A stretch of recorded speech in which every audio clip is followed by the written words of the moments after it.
Om Shanti. Good morning. 27 मार्च 2024 की मुरली। मीठे प्यारे बाबा, हम बच्चों से कह रहे हैं, मीठे बच्चे, सत्य सुनाने वाला एक बाप है, इसलिए बाप से ही सुनो, मनुष्यों से नहीं। एक बाप से सुनने वाला ही ज्ञानी है। प्रश्न है, जो आत्माएं अपने देवी देवता घराने की होगी, उनकी मुख्य निशानी क्या होगी? उत्तर है, उन्हें यह ज्ञान बहुत अच्छा और मीठा लगेगा। वह मनुष्य मत को छोड़ ईश्वरीय मत पर चलने लग पड़ेंगे। बुद्धि में आएगा कि श्रीमत से ही हम श्रेष्ठ बनेंगे। अभी यह पुरुषोत्तम संगम युग चल रहा है, हमें ही उत्तम पुरुष बनना है। ओम शांति। मीठे मीठे रूहानी बच्चे, आत्म अभिमानी भव। देह का अभिमान छोड़ अपने को आत्मा समझो। यह भी जानते हो परमात्मा एक है। ब्रह्मा को परमात्मा नहीं कहा जाता है। ब्रह्मा के 84 जन्मों की कहानी को तुम जानते हो। उनका यह है अंतिम जन्म। मुझे आना भी इसमें ही होता है। जिसने पूरे 84 जन्म लिए हैं, उनको ही बताता हूँ। तुम 84 जन्मों को नहीं जानते हो, मैं ही तुमको बताता हूँ। पहले पहले तुम यह देवी देवता थे। अब यह बनने लिए फिर पुरुषार्थ करना है। पुनर्जन्म तो पहले जन्म से ही शुरू होता है। अब बाप कहते हैं, मैं जो तुमको सुनाता हूँ वह है राइट, बाकी जो कुछ तुमने सुना है वह है रॉन्ग। मुझे कहते हैं ट्रूथ, सत्य बोलने वाला। मैं सत्य धर्म की स्थापना करने आता हूँ। कहा जाता है, सच तो बीठो नच, अर्थात सच्चे हो तो खुशी में डांस करो। यह है ज्ञान डांस। वो लोग श्री कृष्ण को दिखाते हैं, मुरली बजाई, रास किया। वह है सचखंड के मालिक। लेकिन इनको भी बनाने वाला कौन? सचखंड की स्थापना करने वाला कौन? वह है सचखंड, यह है झूठखंड। भारत सचखंड था जब इन लक्ष्मी नारायण का राज्य था। उस समय और कोई खंड नहीं था।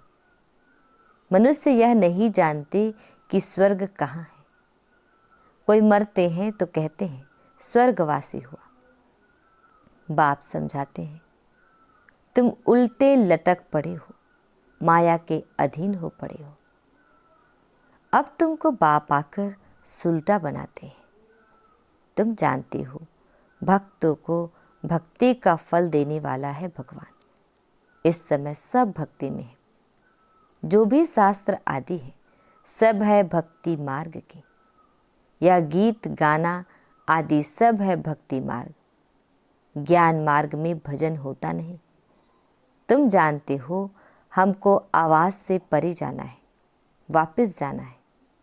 बाप कहते हैं, मीठे बच्चों, मुख से हे भगवान भी कभी नहीं कहना।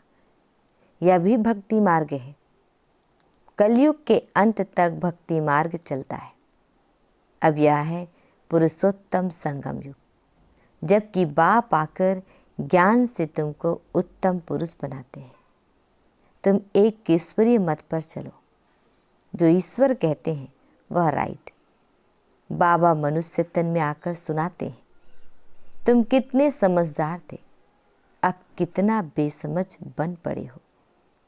तुम गोल्डन एज में थे, अब आयरन एज में आ गए हो।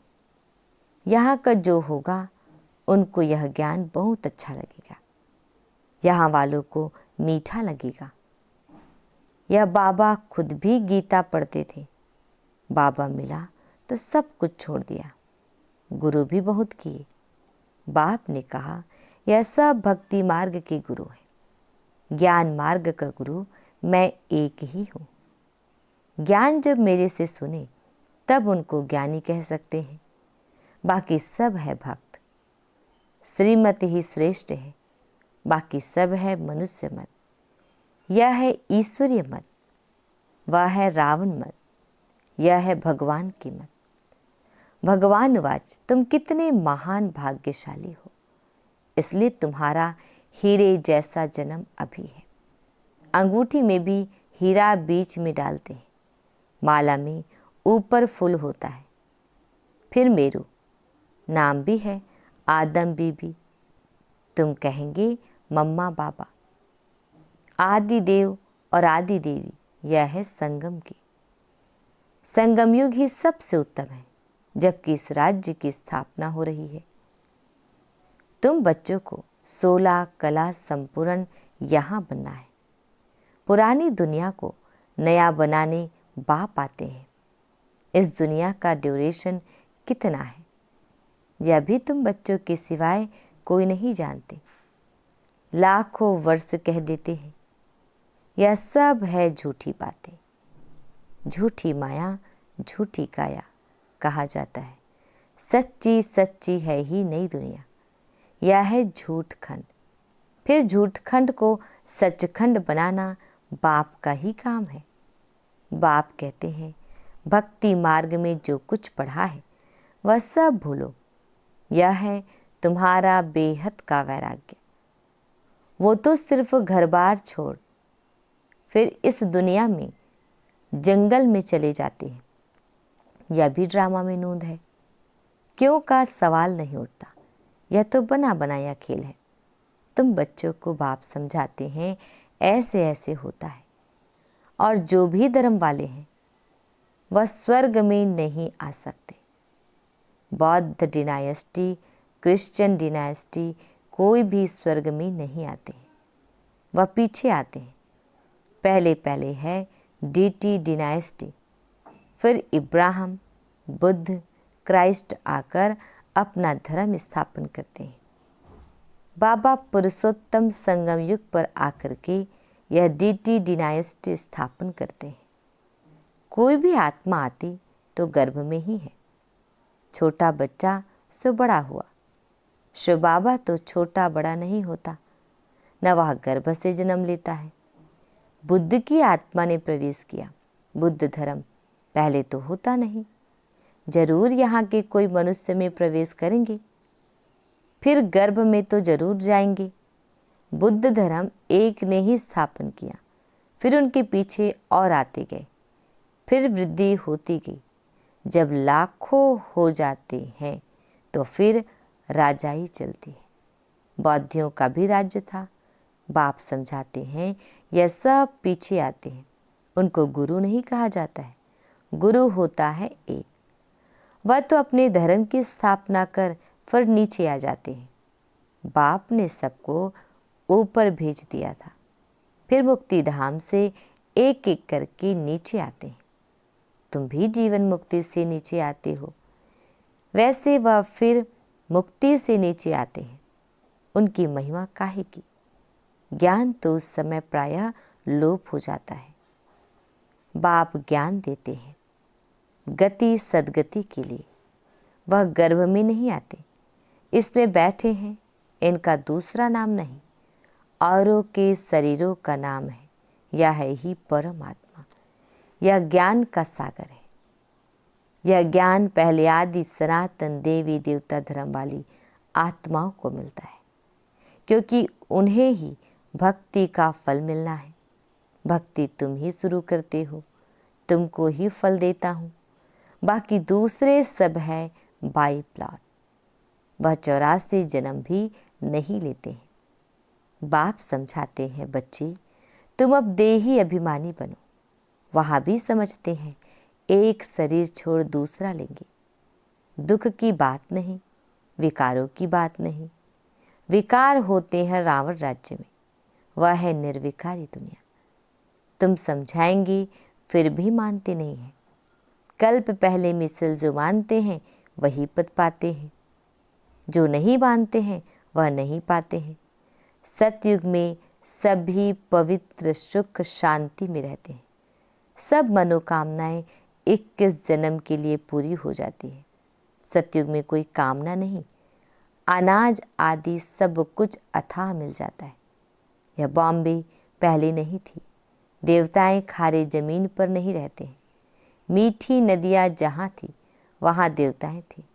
मनुष्य थोड़े थे, एक एक को बहुत जमीन होती है। दिखाते हैं सुदामा ने 2 मुट्ठी चावल दिए, महल मिल गए।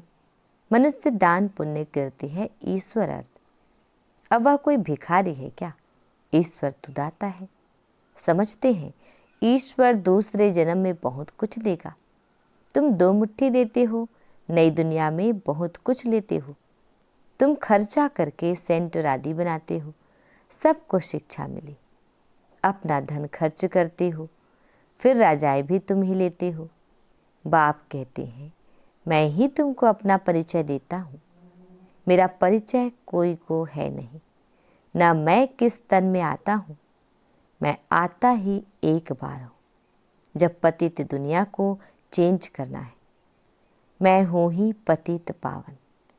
मेरा पार्ट ही संगम युग पर है, सो भी एक्यूरेट समय पर आता हूँ। तुमको यह थोड़े ही पता पड़ता है कि शिव बाबा इनमें कब प्रवेश होता है। श्री कृष्ण की तिथि, तारीख, मिनट, घड़ियाँ लिखते हैं। इनका कोई मिनट आदि नहीं निकाल सकते, या ब्रह्मा भी नहीं जानते थे। जब नॉलेज सुनाई तब मालूम पड़ा कशिश होती है। इसमें तो कट चढ़ी हुई थी। जब परम पिता परमात्मा ने प्रवेश किया तो तुमको कशिश हुई और तुम भागे। कोई भी तुमने परवाह नहीं की। बाप कहते हैं मैं तो संपूर्ण पवित्र हूँ, तुम आत्माओं पर कट चढ़ी हुई है। अब वह कैसे निकले? ड्रामा में सब आत्माओं को अपना अपना पार्ट मिला हुआ है। यह बहुत गुह्य बात है। आत्मा कितनी छोटी है, दिव्य दृष्टि के बिगर उनको कोई देख न सके। बाप आकर तुमको ज्ञान का तीसरा नेत्र देते हैं। तुम जानते हो हम आत्माओं को ही बाप पढ़ाते हैं। भक्ति मार्ग में तो ज्ञान है, आटे में नमक। जैसे भगवान वाच अक्षर राइट है, फिर श्री कृष्ण कहने से रॉन्ग हो जाता है। मन मना भाव अक्षर ठीक है, परंतु अर्थ नहीं समझते। मामे कम अक्षर राइट है। यह है गीता का एपक युग। भगवान इस समय ही इस रथ में आते हैं। उन्होंने दिखाया है घोड़ा गाड़ी, उसमें श्री कृष्ण बैठा है।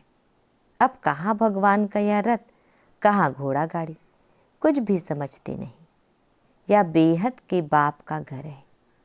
बाप सब आत्माओं अर्थात बच्चों को 21 जन्मों के लिए हेल्थ, वेल्थ, हैप्पीनेस देते हैं। यह भी अनादि अविनाशी बना बनाया ड्रामा है। कब शुरू हुआ कह नहीं सकते, चक्र फिरता ही रहता है। इस संगम का तो किसको मालूम ही नहीं। बाप बतलाते हैं यह ड्रामा 5000 वर्ष का है। आधा में सूर्यवंशी चंद्रवंशी, आधा में अर्थात 2500 वर्ष में बाकी। और सब धर्म तुम जानते हो सतयुग में है ही 22 वर्ल्ड। तुम अभी योग बल से विश्व की राजाई लेते हो। क्रिश्चियन लोग खुद समझते हैं हमको कोई प्रेर रहा है, जो हम विनाश के लिए यह सब कुछ बनाते हैं। कहते हैं हम ऐसे बॉम्ब्स बनाते हैं जो एक दुनिया तो क्या 10 दुनिया ख़त्म कर सकते हैं। बाप कहते हैं मैं हेवन स्थापन करने आया हूँ, बाकी विनाश तो यह करेंगे। अच्छा मीठे प्यारे बाबा, हम बच्चों को विश कर रहे हैं मीठे मीठे सिकिल दे बच्चों प्रति माता पिता बाप दादा का याद प्यार और गुड मॉर्निंग। रूहानी बाप की रूहानी बच्चों को नमस्ते। हम रूहानी बच्चों की रूहानी माता पिता बाप दादा जी को याद प्यार गुड मॉर्निंग और नमस्ते नमस्ते नमस्ते। शुक्रिया मीठे प्यारे बाबा, आपका लाख लाख शुक्रिया। आज हम बच्चों को धारण करना है। फर्स्ट पॉइंट है बेहद का वैरागी बन। जो कुछ अब तक भक्ति में पढ़ा व सुना है वह सब भूलना है। एक बाप से सुनकर उनकी श्रीमत से स्वयं को श्रेष्ठ बनाना है। सेकेंड पॉइंट है, जैसे बाप संपूर्ण पवित्र है, उस पर कोई कट अर्थात जंक नहीं, ऐसे पवित्र बनना है। ड्रामा के हर पार्टधारी का एक्यूरेट पार्ट है। इस गुह्य रहस्य को भी समझ कर चलना है। बाबा हम बच्चों को वरदान दे रहे हैं। बाप और वरदाता इस डबल संबंध से डबल प्राप्ति करने वाले सदा शक्तिशाली आत्मा भाव। डिटेल है, सर्व शक्तियाँ बाप का वर्षा और वरदाता का वरदान है। बाप और वरदाता इस डबल संबंध से हर एक बच्चे को यह श्रेष्ठ प्राप्ति जन्म से ही होती है। जन्म से ही बाप बालक को सर्व शक्तियों का मालिक बना देता है। साथ साथ वरदाता के नाते से जन्म होते ही मास्टर सर्वशक्तिवान बनाए, सर्वशक्ति भाव का वरदान देता है।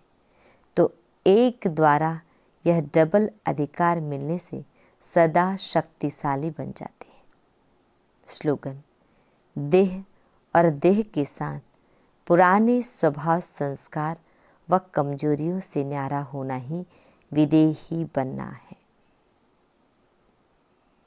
हम सब की अति स्नेही बाप दादा के दिल पर राज्य करने वाली, अपने जीवन व कर्तव्य द्वारा गुणदान करने वाली, सदा विदेही स्थिति में रह ट्रस्टी बन यज्ञ रक्षक बनने और बनाने वाली दादी जानकी जी का आज पुण्य स्मृति दिवस है।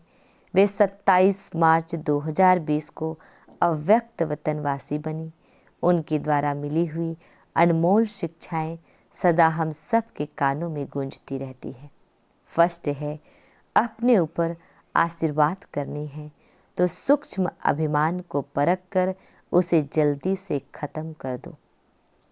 सेकंड है, अपनी अवस्था को ऐसा अचल अटोल बना लो तो समय संकल्प जरा भी व्यर्थ ना जाए। थर्ड, दुनिया के दुख दर्द दूर करने के लिए इनोसेंट और मीठे बनो, माँ समान पालना दो। फोर्थ, अधिक सोचने बोलने और चिंता करने से शक्ति खर्च होती है। साइलेंस में रहो तो शक्ति जमा हो। फिफ्थ, पर चिंतन व नफरत की निगाह को खत्म कर स्वचिंतन और प्रभु चिंतन करो। 6, खुश नसीब वह ब्लीसफुल रहना है तो बाबा की ब्लेसिंग लेती चलो। 7, किसी भी गलती चित्त पर ना हो, चित्त साफ रखो तो चैन से रहेंगे। 8, तपस्वी बनने के लिए त्यागी बनो, जरा भी इच्छा व आसक्ति ना हो। 9, अपनी स्थिति ऊंची बनानी है तो याद में रहने का गुप्त अभ्यास करते रहो, साधारण बोलने व सुनने की आदत ना हो। 10, अपनी सतोगुणी दृष्टि वृत्ति द्वारा आपस में सतोगुणी व्यवहार से अपनी संपूर्णता को समीप लाओ। 11, अंतर्मुखी बन जाओ तो आठों ही शक्तियाँ सखी के रूप में साथी और सहयोगी बन जाएगी। ओम शांति।